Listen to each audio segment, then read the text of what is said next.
여러분 안녕하십니까? 김윤신입니다. 자, 오늘이 2017년 11월 26일 지금 밤 11시가 훌쩍 넘었습니다. 6시까지 수업하고 교육과학 임용 논술 그 모범 답안을 작성해서 이제 발표합니다. 자, 이제 이번에 시험을 본 우리 예비 교사들은 이제 2차를 향해서 이거 한번 딱 듣고 2차를 향해서 이제 빨리 또 매진을 하고, 이번에 이제 4학년이 되는 이런 예비 교사 여러분들은 이 모범 답안을 통해서 앞으로 교육학을 어떻게 설계를 하고 또 공부를 해서 빨리 이 현장 교사로서 이제 투입이 될 거냐, 이것을 여러분이 한번 전략을 세워라 해서 이런 취지에서 모범 답안을 올리게 됩니다. 이번 교육학 문제는 첫 번째 문제가 조금 어려웠을 수 있습니다. 그러나 나머지는 교사로서 꼭 알아야 할 그런 기본적인 것을 냈기 때문에 그렇게 뭐 어렵진 않았다, 이렇게 평가가 됩니다. 자, 이번은 이제 원래 주제가 뭐냐면 학생의 다양한 특성을 고려하는 교육이라는 주제로 논해라 그랬습니다. 그래서 제목이 학생의 다양한 특성을 고려하는 교육입니다. 그러므로 모든 글이 학생의 다양한 특성을 고려하는 교육으로 통해야 되는 것입니다. 그리고 채점자들의 출제위원들의 요구에 딱 맞는 모범 답안이 되려면 이 제시문에 나와 있는 글을 가지고 그걸 기초로 해서 창안을 해내는 것이 좋은 답입니다. 그렇지 않으면 이 문제와 출제자 요구와 동떨어진 답이 돼가지고 좋은 글을 쓸 수가 없습니다. 자, 한번 보겠습니다. 다음은 A중학교 학생들의 학업 특성 조사 결과에 관해서 두 교사 대화를 줬습니다. 이 대화 내용은 교육과정에 관한 것, 수업에 관한 것, 평가, 장학에 관한 것이죠. 그러면 우리는 금방 볼 때 교육과정도 학생의 다양한 특성을 반영하는 교육과정이어야 되고, 수업도 학생의 다양한 특성을 반영하는 수업이어야 되고, 평가 역시 학생의 다양한 특성을 고려하는 평가이어야 된다. 그리고 장학이라고 하는 것은 이런 것이 이렇게 되도록 장학을 해야 한다. 그런 논리로 요 답안이 써져야 되는 거예요. 그렇지 않으면은 이 답안의 응집성이라든지 그 통일성이 부족하게 되는 것이지요. 그리고 1부터 4를 활용을 해서 요 교육과정 수업평가 장학을 활용을 해서 어떻게 해야만이 학생의 다양한 특성을 고려하는 교육이 될 거냐, 그걸 논해라고 하는 것입니다. 그래가지고 이제 여기에 그래프가 나왔는데, 이 학업 성취도 요게 평균입니다. 그러면 이게 높지를 않죠. 이 학업 성취도가 완전 학습이 되려면 90%의 학생이 90점 이상이 되어야 이게 완전 학습이 되는데, 요 딱 보니까 뭐 아주 형편이 없죠. 이건 완전 학습이 달성하지 못한 겁니다. 그리고 학습 흥미도가 이렇게 떨어져요. 여러분, 이것도 우리가 교사가 해야 할 일은 아이들의 학습 흥미, 교과 흥미를 늘려주는 역할을 해야 합니다. 자, 내가 음악 선생님이다 그러면 음악의 기본 개념인 리듬, 가락, 셈절임, 빠르기, 형식, 이런 것을 기본 개념을 알려주는 것도 중요하지만요, 음악을 좋아하도록 하는 이런 학습 흥미를 올려주는 게 굉장히 중요합니다. 그러나 우리는 이 국제 간의 이 성적 비교 평가에서 피자라고 하죠. 거기에서 수학 시험이나 과학 이런 게 세계 1, 2를 다투고 있지만은, 나 앞으로 수학을 전공할 거야, 과학을 전공할 거야 라고 하는 교과 흥미도, 학습 흥미도가 매우 떨어져. 이것은 굉장히 실패인 것입니다. 왜 그럴까요? 그리고 수업에 적극적으로 참여를 하지 않는다는 거예요. 그 수업에 적극적으로 참여를 하지 않는다는 것은 그 아이들의 흥미라든지 능력이라든지 수준, 적성, 진로를 반영한 그런 수업이 안 됐기 때문에 이런 결과가 오는 것입니다. 그리고 이 표준 편차가 굉장히 높습니다. 이 표준 편차가 높다고 하는 것은 뭐냐면 이 표준편차는 스탠다드 데비에이션. 원래 이 표준편차라는 것은 각각의 원점수가 평균과 떨어져 있는 이걸 의미합니다. 그래서 이제 뭐 이 공식에 대해서는 여기서 설명할 필요는 없고요. 이것을 편차 자성의 합을 사례수로 나눠 가지고서 요걸 풀어줘야 돼. 그래서 여기다가 개평을 하는 것입니다. 제곱근. 그러니까 표준편차가 크다는 것은 평균을 중점으로 봤을 때 평균 위아래로 많이 벌어져 있다. 학생 간의 성적 격차가 크다. 흥미의 격차가 크다. 또 수업에 참여를 적극적으로 하는 사람도 있지만 너무 수업에 지루해서 참여하지 않는 사람도 있다. 그래서 소득의 편차가 크면 좋지 않듯이 이건 아주 좋지 못한 것이 됩니다. 자, 이제 이걸 가지고 한번 볼까요? 박 교사와 김 교사 대화 장면이거든. 선생님, 우리 학교 학생의 학업 특성을 보면 요거. 학습 흥미와 수업 참여 수준이 전반적으로 낮죠. 하얀 그래프를 보십시오. 낮죠. 그리고 학업 성취, 흥미, 수업 참여의 개인차가 크다는 것이 눈에 띄네요.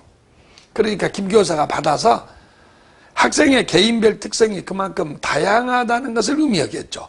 우리 교육과정도 이를 반영해야 하지 않을까요? 당연하죠. 개인별 특성을 교육과정이 반영해야 하는 것입니다. 그러니까 이 말을 그대로 우리가 받아들이면 학생이 30명이 있으면 교육과정도 30개가 있는 것이 타당합니다. 그런데 우리 학교 현실을 보면 학생이 30명이어도 교육과정은 하나로서 가르친다고 해봅시다. 그러면 수준이 맞지 않을 수도 있고 나의 진로와 맞지 않을 수 있으니 거기에 흥미를 느낄 수 없을 것이고 흥미를 느끼지 못하면 수업에 소극적으로 참여를 하고 졸고 그럴 것 아니겠습니까?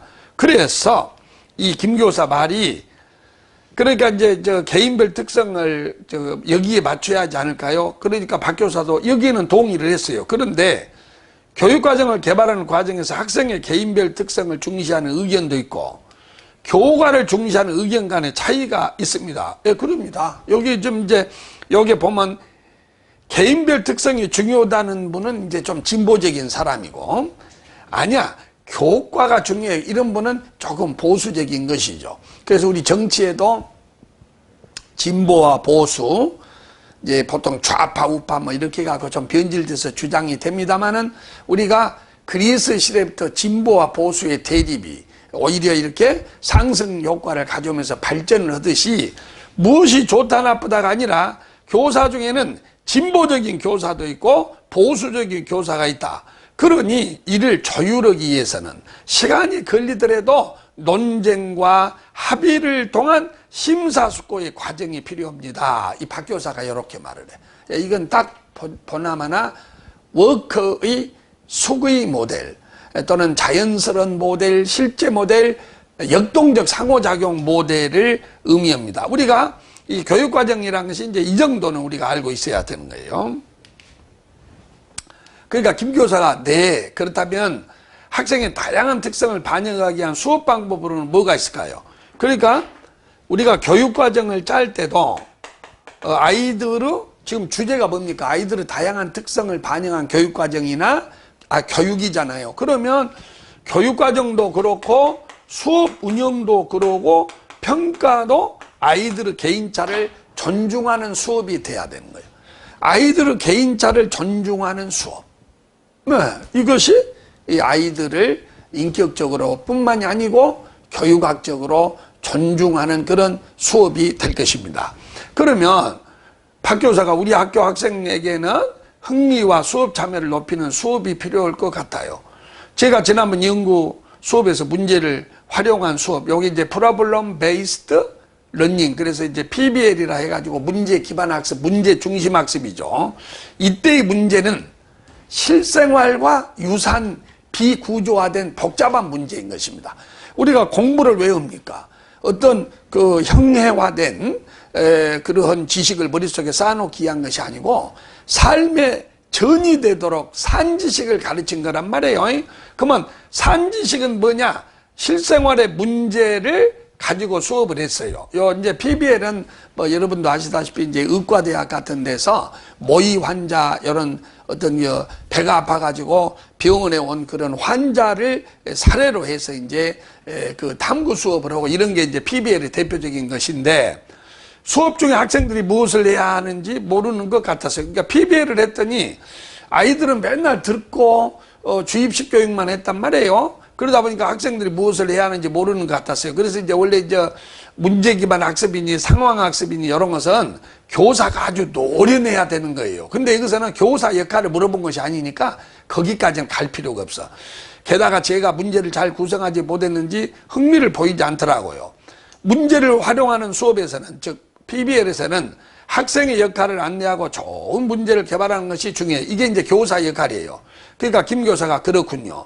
이처럼 수업이 학생의 다양한 특성을 반영하게 되면 평가 역시 달라져야죠. 앞으로 평가에는 학생의 능력, 적성, 흥미에 적합한 목표를 설정하고 그에 따라 수업과 평가가 이루어져야 돼. 그러니까 이제 학생의 개인차에는 능력이라든지 적성이라든지 흥미라든지 진로, 꿈 이런 것을 넣으면 되는 거예요. 이런만 그대로 옮기지 말고 이걸 기반으로 하되 창안을 해야 돼. 그러니까 여기에 이제 적성 대신 적성, 진로, 꿈, 끼 이런 것을 여기다가 넣어서 이 개인차를 반영한 교육과정, 개인차를 반영한 수업, 개인차를 존중하는 평가가 되어야 인본주의 교육이 된다. 이런 식이 되겠습니다.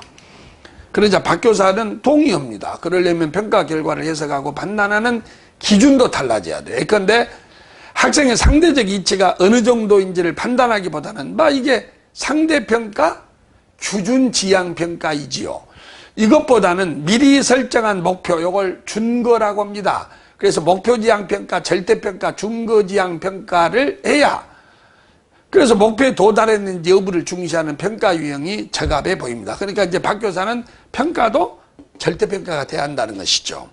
그러자 김 교사, 네, 저도 그렇게 생각합니다. 그리고 말씀하신 유형 이외에 능력 잠조와 성장 잠조 평가도 제한할 수 있겠네요. 이 능력 잠조 평가는 어떤 아이를 평가할 때 그들의 능력에 기초해서 평가하는 것입니다. 예를 들면 똑같은 철수라는 아이와 뭐라고 할까요? 저렇게 이제 미영이라고 할게요. 이 철수 미영이가 똑같은 80점을 맞았습니다. 하지만 철수의 어떤 능력 수준, IQ가 100이고요. 미영이는 IQ가 140이라고 할 때, 이 의미는 요 능력의 기초에서 평가를 할 때는 전혀 의미가 다른 것입니다. 누가 자신의 능력에 비해서 최선을 다했느냐? 철수죠. 능력은 적은데 결과가 똑같았으니까. 그래서 철수에 대해서도 높은 점수를 줘야 되는 것이에요. 그리고 성장 참조 평가는 이 80점의 종전에 70점이었었고 그 다음에 여기서 80점은 종전에 40점이었다. 그러면 여기는 10점이 올라갔고 여기는 40점이 올라갔죠. 그래서 이 성장폭을 중시하는 그런 평가입니다. 딱 보니까 능력 잠조 평가나 성장 잠조 평가는 이런 상대평가와 같이 아이들에게 좌절감을 주고 열등의식을 주는 평가가 아니고 그들이 얼마나 발전했느냐, 얼마나 최선을 다했느냐, 거기 아이의 현재 이치에서 얼마나 발달했느냐, 개인차를 존중하는 이런 평가라는 것을 금방 알 수 있어요. 그러니까 이 주제가 개인차를 학생의 특성을 존중하는 교육과정 평가해야 된다. 그러니까 그러려면 평가도 절대평가가 돼야 되고 능력평가와 성장잠조평가가 되어야 한다. 그렇게 여러분이 글을 전개하면 되는 거예요. 박 교사 좋은 생각입니다. 김 교사. 그런데 나 혼자서 학생의 다양한 특성을 고려해서 교육과정을 개발하고 생각을 해보세요. 교사가 혼자 교육과정을 개발하고 수업 설계하고 평가하는 건 너무너무 힘들죠. 그러니까 어쩐다? 선생님과 저에게 이 문제가 공동 관심사인 여러 선생님과 경험을 공유하고 협력해서 피드백, 이게 이제 동료 장학이라고 하는 것입니다. 이 장학은 자율장학이 가장 바람직해요. 모든 게 자율장학이 가장 바람직합니다. 교내 자율장학 중에서도 동료끼리 서로 경험을 나누고 또 동료의 눈으로 봤을 때 실질적 피드백이 되는 것입니다. 그리고 동료가 지적했을 때 관리자가 지적한 것보다 기분이 덜 나쁘단 말이에요. 그래서 이런 동료 장학을 어떻게 활성화할 것이냐, 이런 것을 이제 여기에서 논의하면 되겠습니다. 그리고 이제 여기에 보면 내용의 15점이고 구성과 표현의 5점이에요. 어차피 우리가 이 점수 얘기해서 좀 그렇습니다만은 이 경쟁이라는 아주 높은 시험에서는 소수점도 아주 중요한 거예요. 그러면 논술 내용이 뭐냐면 박 교사가 제안하는 워크의 교육과정 개발 모양의 명칭이 뭐냐? 수기 모델, 실제 모델, 역동적 상호작용 모델, 자연스러운 모델, 자연주의 모델, 이런 거 들어가면 되고요. 이 모형을 교육과정 개발에 적용하는 이유라고 했습니다. 그러면 요 이유를 3가지 써야 되는데 그 이유가 뭐냐면, 선생님, 아이들 흥미적성 능력이 다양하니까 교육과정도 그것을 고려해야 하지 않아요? 그러니까 그런데 우리 학교에 보면 교과를 중시한다는 분도 있어요. 서로 의견 차이가 있으니 좀 시간이 걸리더라도 토론을 하고 협의하고 심사숙고해야 하지 않습니까? 예, 그게 이유입니다. 왜냐하면 그러니까 미안해요. 그러니까 요 이유는 다른 게 아니고 이제 3가지가 있다. 내 모범 답안에 나와 있는데, 교사마다 가치관이 다르고 교육관이 다르고 또 어떤 평가 기준 아이디어가 다르단 말이에요. 또 학생마다 또 흥미적성, 진로 이런 게 달라. 그러니까 이런 워커의 수기 모델을 적용을 해야 한다, 이것입니다. 그리고 박 교사가 언급하는 PBL에서 학습자의 역할이 뭐냐?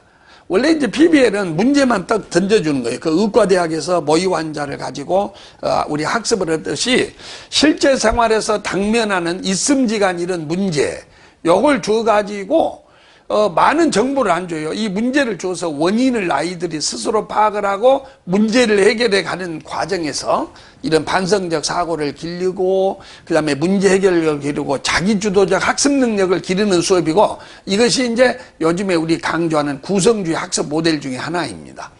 그리고 여기에서 문제는 객관식 문제를 말한 것이 아니에요. 머리를 좀 써야 하는 문제. 그게 뭐냐면은 실제 생활과 유사한 문제예요. 즉 복잡하고 어떤 그 문제 해결력이 필요한 비구조화된 문제를 줘야 되는 거예요. 그러니까 교사가 그만큼 노련해야 되겠습니다. 다만 이걸 쓰면서 아마 교사의 역할이 어떻게 해야 되고 이렇게 써버리면 이것은 한두 줄 정도는 쓸 수 있어요. 그러나 여기에 대해서 너무 많이 쓰면 출제자가 요구한 답이 아닙니다. 여기는 교사의 자질을 묻는 게 아니고 학습자 역할과 문제는 어떻게 돼야 되고 이렇게 함으로써 어떤 학습 효과를 기를 수 있냐, 그것만 쓰면 되는 거예요.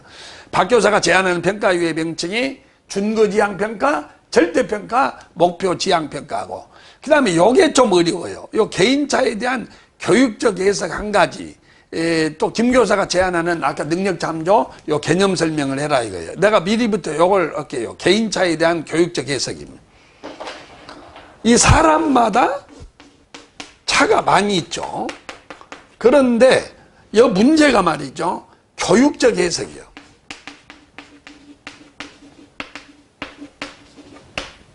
우리가 어떤 문제를 볼 때 의사가 보는, 의사 있죠, 닥터. 의사가 보는 개인차와 우리 교사가 보는 개인차는 다릅니다. 글씨는 똑같지만. 예를 들면 이 개인차를 어떤 쉽게 말하자면은 유전된 것으로 보고 고정된 것으로 본다면 능력이 적고 몰입도가 적고 이러면은 IQ가 낮고 창의성이 낮고 이러면 능력이 없는 아이는 고정되어 있고 유전된 거기 때문에 아무리 가르쳐도 필요 없다. 그러니까 교육은 배울 필요가 있는 사람만 가르쳐야 한다 해서 여기에 이제 우리가 선발적 교육관이라고 하는 거예요. 근데 개인차는 고정되어 있고 유전된 것이 아니다.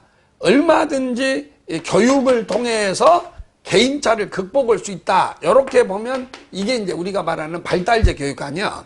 그래서 여기에서 나온 게 상대평가고 여기에서 나온 것이 절대평가가 되는 겁니다. 그러니까 여기에서는 여러분이 이것만 쓰면 되는 거예요. 봐보세요.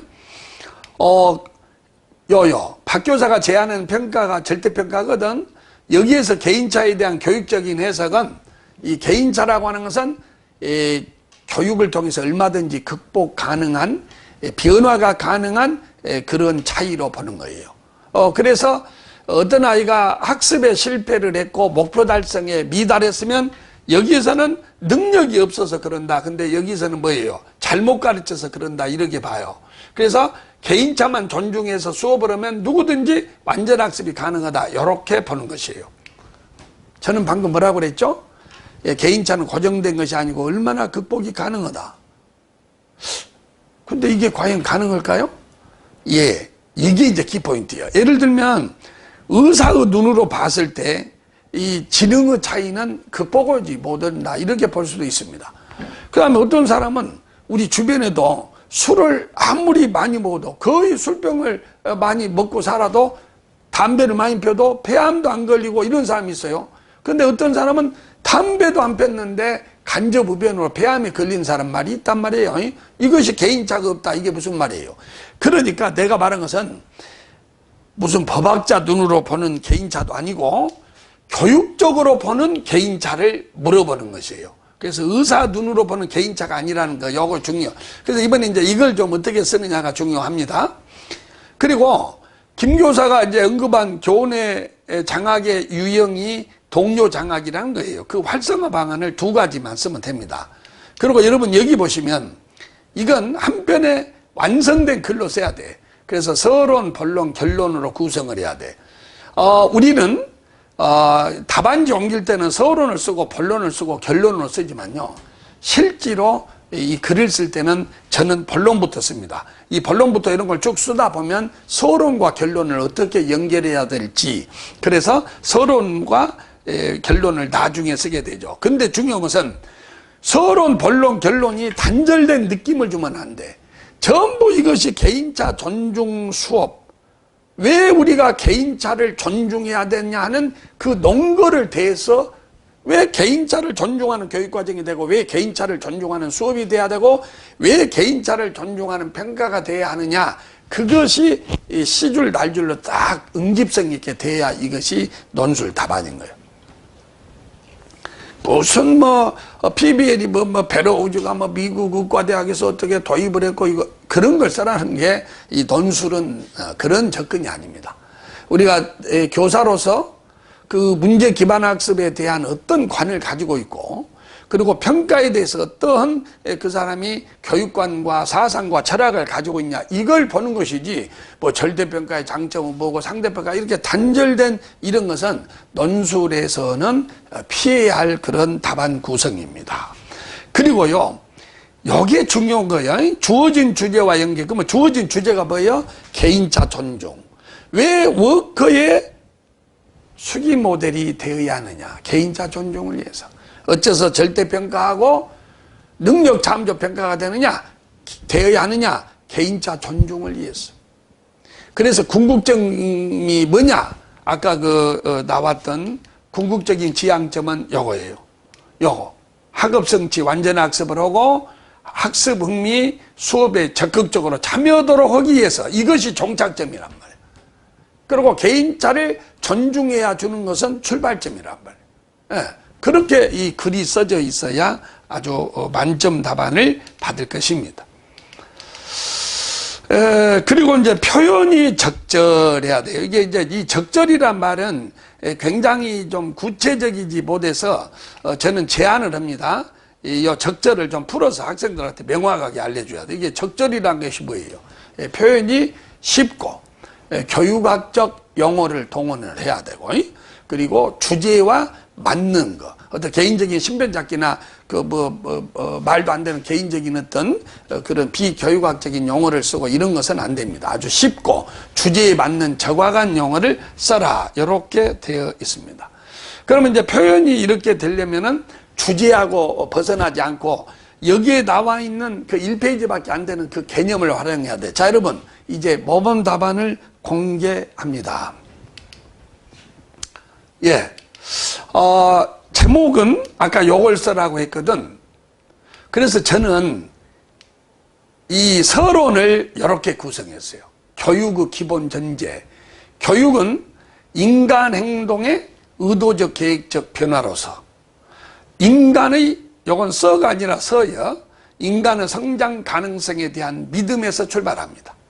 인간은 환경과 상호작용, 여하에 따라 변화 가능성, 가소성이 대단히 큰 존재로서 교육은 그 성장 가능성을 개발하고 신장시키는 것입니다.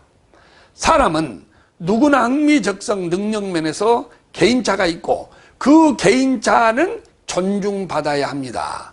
학습자가 지니고 있는 요구, 능력, 특성에 맞는 교육과정을 개발을 하고 이 능력, 특성에 맞는 수업을 전개하고 평가를 해서 누구나 성장 발달이 이루어지도록 조력해야 하는 이유가 여기에 있습니다.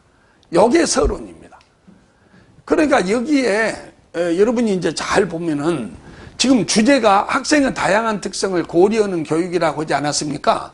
그러면 학생의 다양한 특성을 왜 고려해야 되냐? 그 말은 교육이란 것은 바람직하지 못한 것을 바람직한 것으로 변화시키는 것이 교육이다, 그 말이에요. 그러면 그 사람의 능력, 그 사람의 흥미, 그 사람의 어떤 수준, 적성, 이런 것이 성장하게 하려면 그 아이에게 맞는 교육과정과 그 아이에게 맞는 수업과 평가를 해야 한다. 이렇게 할 때 이 제시문을 활용을 했고, 그리고 이 주제에 맞는 서론이 되는 것이에요. 그리고 이건 전부 표현이 적절한 것이에요. 교육이라는 것은 행동의 의도적 계획적 변화이죠. 여기서 의도적 계획적으로 변화시킨다. 여기에서 교육과정이 들어가 있는 거예요. 여기에. 그리고 인간은 성장할 수 있다고 하는 믿음에서 출발해. 인간은 성장한다고 하는 믿음, 바로 이것이 상대평가가 아닌 절대평가고 이것이 능력 참조, 성장 참조 평가가 되는 거예요.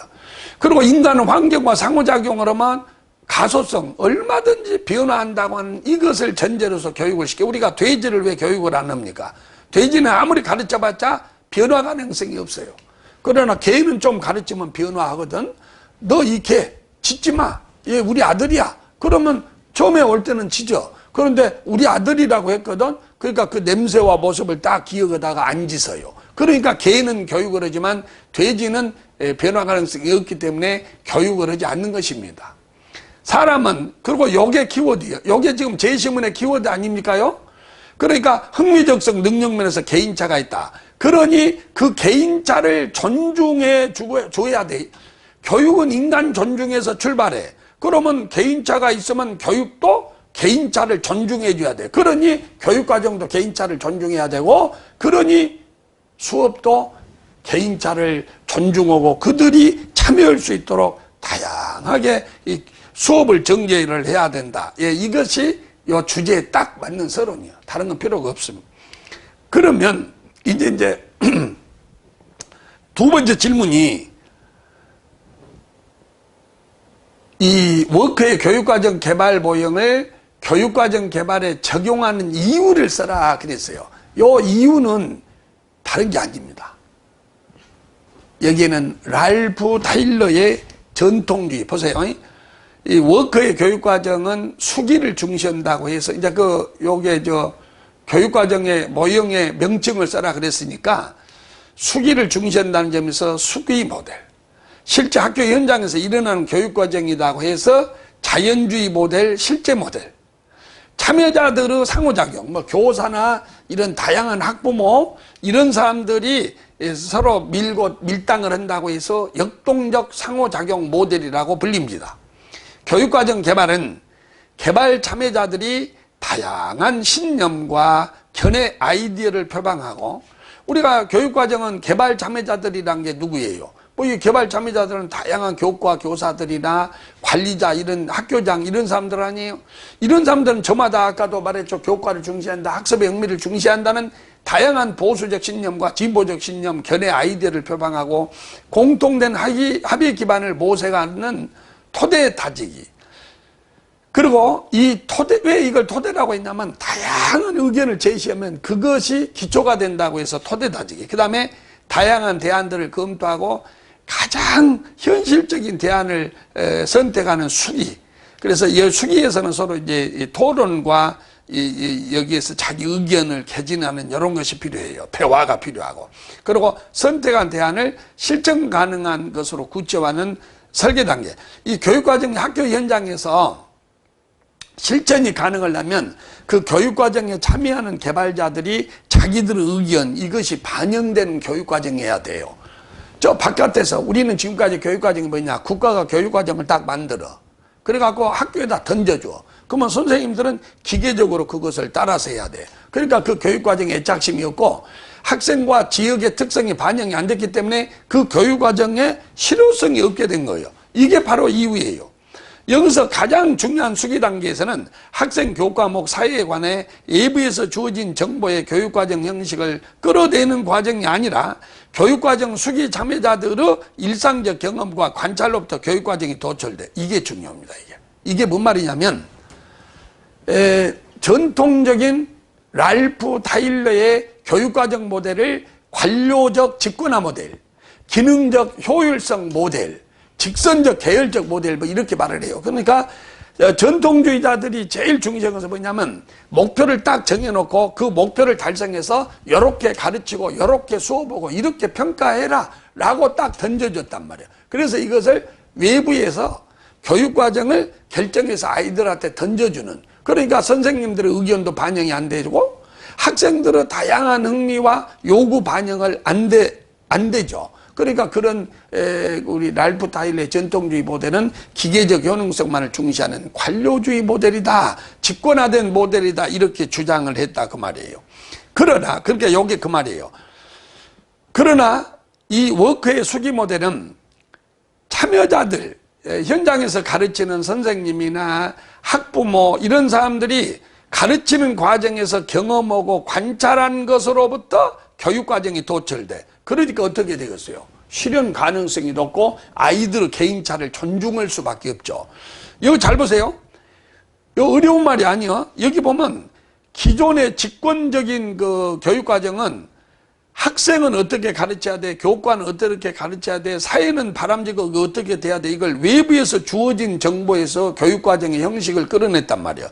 그러나 이게 아니라 수기 모델은 참여자들이 경험으로부터 조출된 거예요. 그러니까 학생을 가르치는 입장, 내가 이치에 있는 지역의 특성에 맞는 교육과정을 도출해. 이것이 개인차 존중 교육과정이다 이겁니다. 그리고 이제 설계 단계에서는 교육과정을 구성하는 교과 수업 방법이나 자료 등을 만들어내. 이때 결정된 사항들을 기록해서 교육과정을 기초로 삼아요. 이제 이게 좀 길면 이런 건 나중에 생략할 수도 있어. 그 다음에 이제 이것도 보세요. 우리가 이제 보통 타일러류의 전통주의 교육과정은 학교 밖의 힘에 의해 결정돼서 학교 현장에 내려주는 관료주의 모형이 지배하였습니다. 지금까지 우리는 다 그랬죠. 여러분이 알다시피 우리가 제6차 교육과정, 제7차, 2009, 2012, 15까지 이렇게 내려왔습니다만은 제6차 교육과정이 분권적 교육과정이다. 그래서 이제 6차 때 이런 이 교육청의 권한을 많이 주고 제7차 교육과정 때 교육지원청의 권한을 강화하고 학교의 권한을 강화하기 전까지는 전부 이게 지배했습니다. 그러나 랄프 타일러 말고, 그러나 워크의 수기 모델은 교육과정 개발에서 실제 일어나는 일을 정확하게 묘사하고 있는데, 이 말이 뭐냐면 실제 우리 학교 교육과정은 그렇게 안 돼. 선생님들이 자기 시간을 확보하기 위해서 막 의견을 개진을 하고 또 학부모들 요구에 반영해서 교육과정이 바뀌기도 하고, 그 다음에 최은미 교사들은 입시에 밀리면 막 거기에 막 교육과정이 항의를 하고 이렇게 이루어진단 말이죠. 그래서 교육과정 개발 과정에서 논쟁과 의견차가 존재할 수밖에 없으므로 현실감을 높이기 위해서 워커 모델이 적용이 돼야 돼.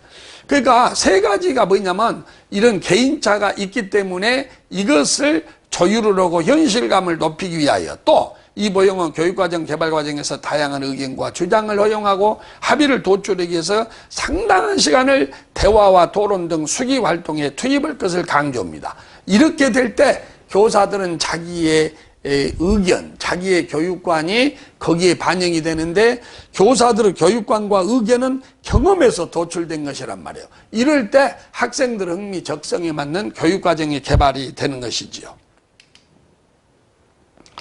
그럼으로써 교육과정 개발에서 관료의 효능성과 기술적 합리성만 추구하는 그 집권화된 교육과정에서 벗어나서 보다 학교 현실에 맞는 마지막 세 번째가 이게 창의적 교육과정을 개발할 수 있는 여지를 이것이 마련해줘. 그래서 워커의 이런 수기 모델은 이런 효능을 가지고 있다. 이런 점에서 이게 교육과정 개발에 적용할 수밖에 없다. 이런 말을 여러분이 적어야, 이게 조금 어려웠습니다. 그 다음에 이제 문제중심 학습인데, 저는 아까 뭐라고 그랬냐면, 이제 여기까지 딱 써. 그리고 문제중심 학습은 베로우지에서 고안된 무엇이고 어떤 단계를 적는다. 이렇게 단절된 글은, 이 예비교사가 도대체 앞으로 현장에 있을 때 교육과정과 수업과 평가를 하나의 교육의 전개로서 전개할 수 없구나. 그냥 머릿속에 지식만 있지 정말 수업을 전개할 수 있는 실질적인 능력이 없구나. 이렇게 평가를 합니다. 그러므로 저는 이 말을 연결을 어떻게 시키냐면, 보세요.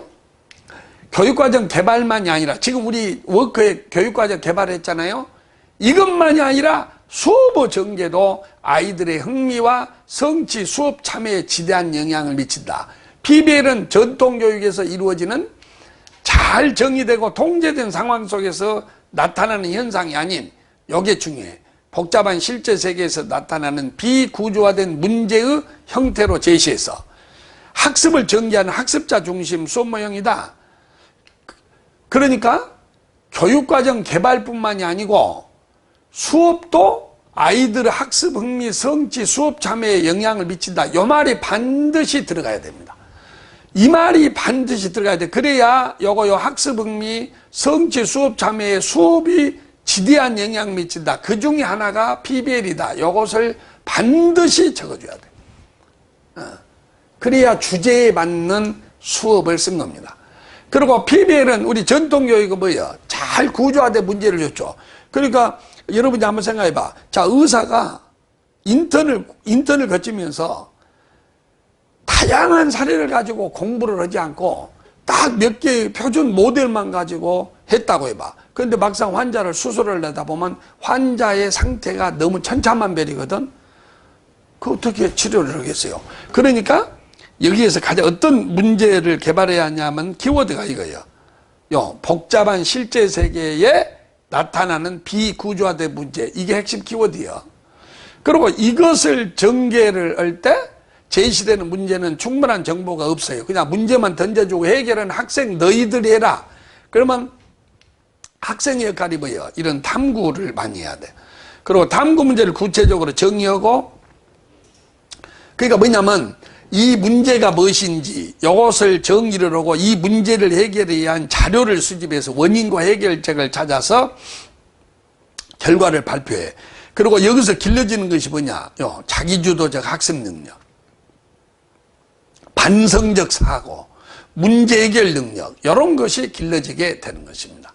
그럼 여러분이 딱 봐도 이 문제중심의 학습은 선생님이 책을 읽어주고 설명해주고 이런 것보다는 아이들이 자기 주도적으로 문제를 정의하고 정보를 찾고 평가를 하는 이런 과정을 거치기 때문에 저는 학생도 없고 수업이 재미있고 학습이 흥미가 있고 교과 성취도도 높아지고 정말로 산 지식을 얻는 수업이 되는 것입니다.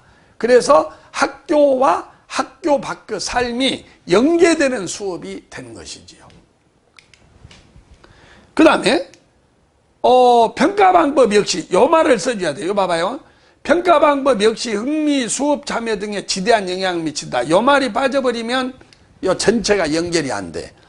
왜 이 교사는 절대평가를 해야 되고 능력 잠조, 성장 잠조를 도입하자고 합니까? 이러한 평가가 도입이 될 때 아이들이 흥미도 느끼고 수업에도 적극적으로 참여하고, 여기는 이제 하나 빠졌지만은 학업 성취도도 높여준다. 이 말이 빠지면 안 된다는 것이에요. 개인의 상대적 이치보다 사전에 설정한 목표 도달 여부를 중시하는 평가는 절대 중급평가고 목표지향 평가예요. 요자 다 첫 번째 개념 했죠.